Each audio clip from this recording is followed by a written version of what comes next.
Demos un aplauso, por favor, muchas gracias. Y también a Tomás Montes de Oca, démosle un aplauso. Ellos vienen de esta zona de Azcapotzalco, también son entusiastas y apasionados de nuestras raíces, de nuestras culturas originarias, así que pues bueno, vamos a permanecer atentos a este tello, estas conferencias, estas ponencias que nos comparten, esperando que las disfruten. Así que pues bueno, damos inicio con el licenciado Tomás Montes de Oca, y pues Yolanda, muchas gracias también por estar aquí. Ella sigue a continuación, pero pues para que nos vayan conociendo. Edith, también muchas gracias por apoyarnos y por estar aquí. A Shauri, bueno, a todo el comité organizador y a ustedes por su presencia. Démosle un aplauso a Tomás Montes de Oca.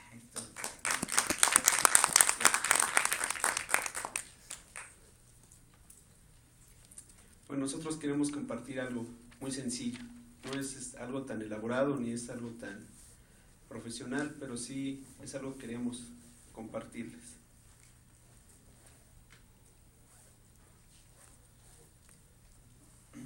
Primero leeremos una adaptación pues de los mitos náhuatl. El maíz y las hormigas en defensa del maíz nativo desde Azcapotzalco. Resulta que desde que Cecipatli asomó sus ojos del agua allá en Atlipac y ofreció su lomo como fundamento de los primeros pies, de los primeros frutos, nació la tierra, nació nuestra madrecita. Sin embargo, no podría fecundar, a pesar de su fertilidad, sin la fuerza y el amor de nuestro padre Tonatiuh. En nuestro querido Anáhuac, todo es doble, es padre, es madre, es Ometeotl. Y ellos dieron vida y movimiento a todo. Están en Tonatiuh y en Cipatli, en Coal, en Tonantzin, en Tlazolteotl, en Tlazulteotl, en Ilamatecutli, en Coatlicue, en Tlacal y en Cihual. 4 humanidades nos precedieron y desaparecieron de la faz de nuestra madre tierra, pero llegó la quinta oportunidad, se creó la quinta raza, la raza del quinto sol. Quetzalcóatl, como Xolotl, bajó al inframundo por los huesos de los últimos seres humanos, para con ellos dar vida a la nueva raza. Mitlantecutli pretendió burlarse de él. Le dijo: si tañes el caracol, te los puedes llevar. Solo Quetzalcóatl, con ayuda de las abejas, que hicieron un hoyo en el caracol, hizo sonar el caracol y se llevó los huesos. A punto de salir del inframundo, solo Quetzalcóatl cayó y se rompieron los huesos. Por eso cada uno de nos es diferente en tamaño y complexión. Quetzalcóatl siguió su camino, perseguido por Mitlantecutli. Se convirtió en Xoloscuincle, en Huixolol, en Axolotl, hasta que llegó con los demás dioses. Y ahí crearon a la mujer y al varón. Ahora, el problema era, ¿de qué vivirían estos seres humanos? Quetzalcóatl, de nueva cuenta, salió a buscar con qué alimentar a la nueva raza y encontró una hormiga roja que portaba un grano de un cereal desconocido, y le preguntó que de dónde la había sacado. La hormiga se opuso a dar respuesta, pero presionada por Quetzalcóatl contestó: de allá, del monte de los sustentos. Quetzalcóatl se transformó en hormiga negra y trajo de aquel monte de Tlaloc los granos de maíz que alimentarían esta nueva raza, la raza quinta, la raza de los hombres de maíz. Nuestros abuelos, Oxomoco y Zipactona, echaron suertes con granos de maíz para ver el destino de esta nueva raza, y predijeron su desaparición por el grano que les dio vida. Al manipularlo, morirán de horribles enfermedades y les llamarán maíz transgénico.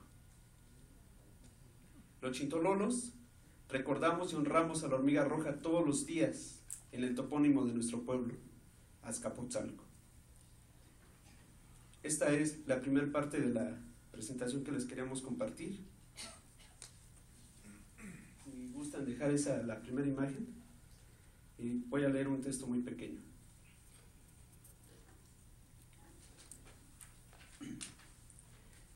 El motivo de nuestra presencia en este lugar es rendir honores a nuestra madre tierra. Por alguna razón, mi mente se dirige a todo lo que es nativo, lo que es natural, y a la identidad de los pueblos originarios de la tierra. El ambiente que rodea las actividades realizadas en torno a estos festejos nos orientan a ello. ¿Fue la casualidad o el destino? Quienes me pusieron aquí, primero me pusieron en las manos un proyecto: apoyar a campesinos de Tlaxcala, sembradores de maíz, y después me invitaron a participar en esos festejos, a compartir mi palabra con ustedes. Aun cuando en mi niñez, gracias a mi abuelo materno, tuve la oportunidad de sembrar maíz y acariciar la tierra, de comer sus gusanos y de platicar con los tarugos, de preguntarles a ellos hacia dónde sale el sol, no sabía casi nada del maíz. Y aun cuando me preocupaba mucho el tema del maíz transgénico, no sabía y creo que no sé gran cosa de ello. Sin embargo, me puse a investigar y lo primero que me sorprendió sobremanera fue el hecho de descubrir que el maíz es derivado del teocintle y que nuestro maíz es producto de la domesticación de esta planta. El maíz, las mazorcas como las conocemos, son una creación cultural de nuestros pueblos prehispánicos. El maíz conserva la identidad de esos pueblos y de sus costumbres. Es producto de una relación entre ambiente, germoplasma y grupo cultural. Es por ello que en cada región de nuestro país, y aún de Latinoamérica, existen diferentes tipos de maíz, relacionado ello con el clima de la región y las costumbres.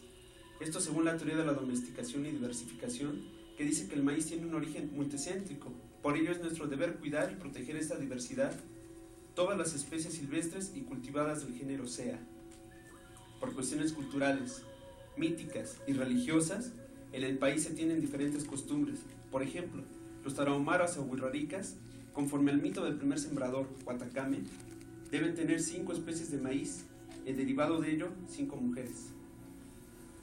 Y no permiten que entren en su comunidad especies diferentes de maíz, más que los 5 nativos o propios.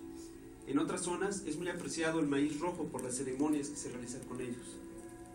En las diferentes zonas del país suelen tener una cantidad de especies diferentes y se tienen registradas un aproximado de 59 especies diferentes de maíz en el territorio nacional. Cuando los españoles llegaron, pues, a estas tierras, descubrieron frutas, legumbres y granos muy portentosos. Se encontraron las papayas. En Yucatán les decían a los españoles los comepapayas. Las calabazas, los chilacayotes, los tomates, los jitomates, que sin ellos no habría pizzas. El chile y el frijol, el amaranto, pero creo que entre los más importantes está el cacao y el maíz. Y ese fue el verdadero tesoro que se llevaron de nuestras tierras. Pues ahora resulta que el chocolate genuino es el holandés. Miles de razones podrían aducir. Por ejemplo, que el chocolate holandés lo es porque utiliza leche de vaca o de cabra, animales occidentales que no tenemos en Mesoamérica. Y bueno, concediendo un poco, quizá tengamos que aceptar que sí provenimos de una mezcla de razas y culturas, una síntesis. Pero actualmente, el capitalismo voraz, la ambición de los pocos, puede más que la tradición y la costumbre, que el respeto y la comunidad. El 70% de los productos comestibles que ofrece un supermercado como el Walmart son derivados del maíz, y los alimentos que se proporcionan al ganado son de maíz o maíz modificado. Este ganado no está preparado para digerir estos alimentos y crea en él descomposiciones estomacales y en sus carnes, creación de sustancias químicas que dañan al mismo y a nosotros como consumidores. Por otro lado, existe el maíz genéticamente modificado. ¿Pero qué significa eso de un maíz genéticamente modificado? Se dice que son organismos creados artificialmente. En ellos se injertan genes de virus animales, vegetales y humanos para crear un organismo nuevo que sea resistente a enfermedades naturales como plagas y a productos químicos como los herbicidas. También en él existe modificación, aún en sus genes, para que éstas puedan producirse más aceleradamente y con ello responder al problema de la hambruna mundial, o dicho de otra forma, a la demanda de los alimentos, lo cual conduce al monocultivo, al desgaste de las tierras, porque se acelera el crecimiento de los maíces y las tierras se vuelven estériles.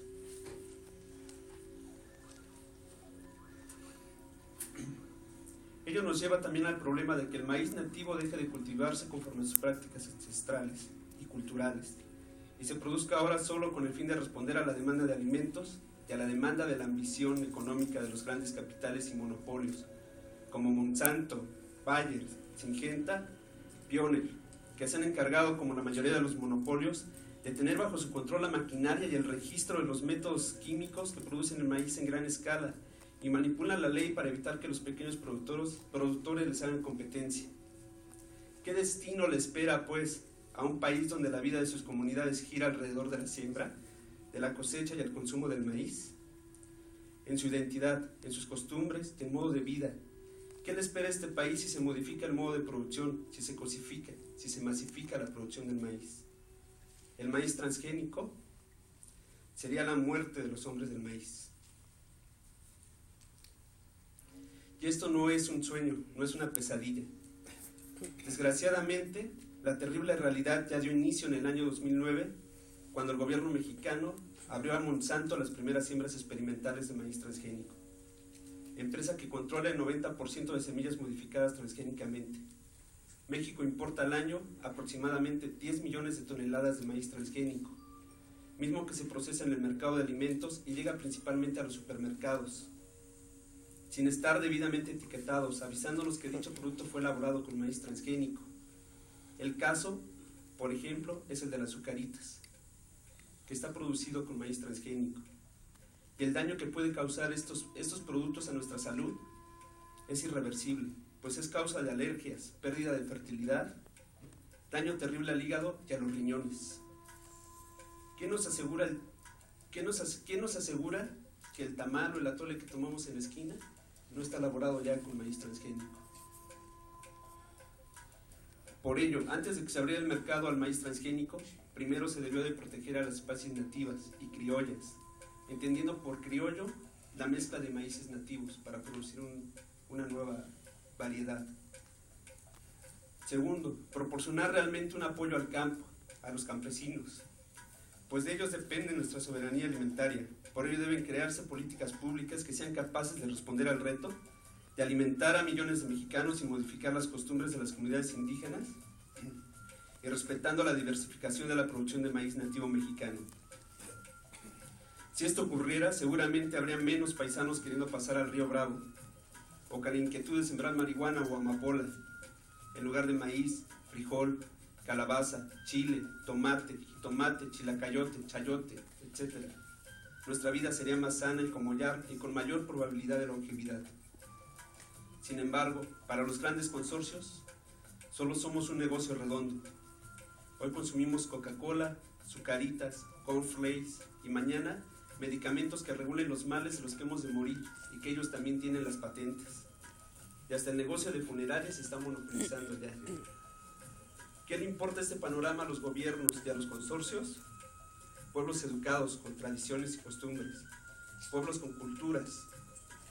Lo que les interesa a ellos es que nos procreemos, que consumamos, que vivamos explotados sin derechos laborales, consumiendo sus porquerías, viendo TV Azteca y Televisa. Morir pronto es lo mejor para gente como nosotros, pero eso sí, dejando a ellos sus ganancias.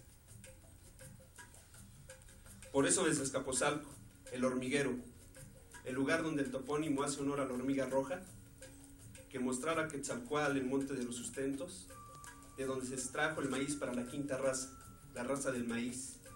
Levantamos nuestra voz y decimos con nuestros hermanos campesinos: no al maíz transgénico, no a Monsanto, vivan los pueblos indígenas, vivan los campesinos, viva la soberanía alimentaria. Tlazo Camac. ¡Viva! ¡Viva!